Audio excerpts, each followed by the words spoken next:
one of the most common, oldest time personal issues is going to be finding a procrastinator or procrastination within your team.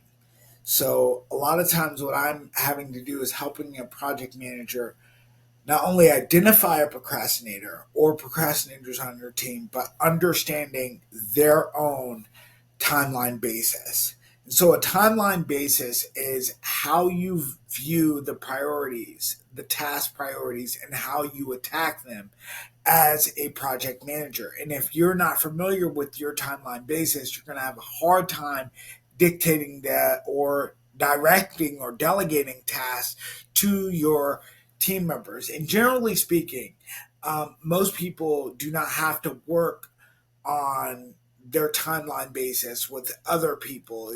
You can decide who you're going to work with, and if they have a different timeline basis than you do, then you just kind of remove them from your circle, your inner circle, whether it's a friend or whether it's a relationship you're in, whatever you have. A lot of times you can remove somebody from your life if they're not working on the same timeline basis. However, project managers have a unique situation where your team members are your team members.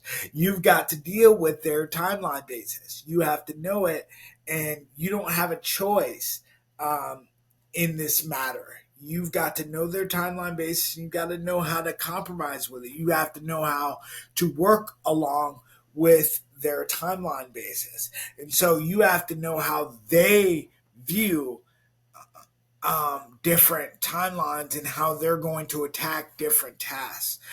So most of the time, a timeline basis in general is how our mind subconsciously will believe that they need to deal with a certain task.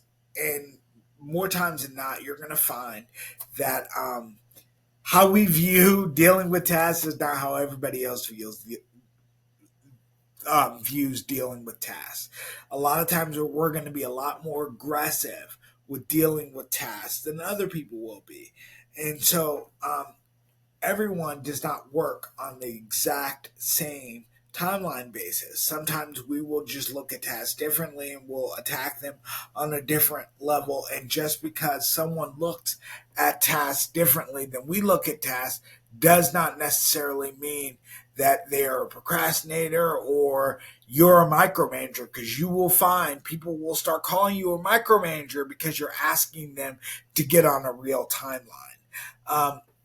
So the key to getting them on your timeline basis, the key to actually getting them on a real timeline is knowing their timeline and getting them to work up to yours, which is the solution for this. And I've seen this work in multiple situations, is getting the priority matrix, having 10 or so different tasks aligned.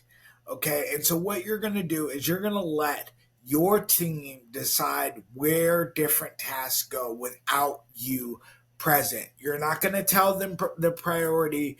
You're not going to tell them the importance. You're not going to make the decisions for them. This is kind of a cross-training thought process or mindset.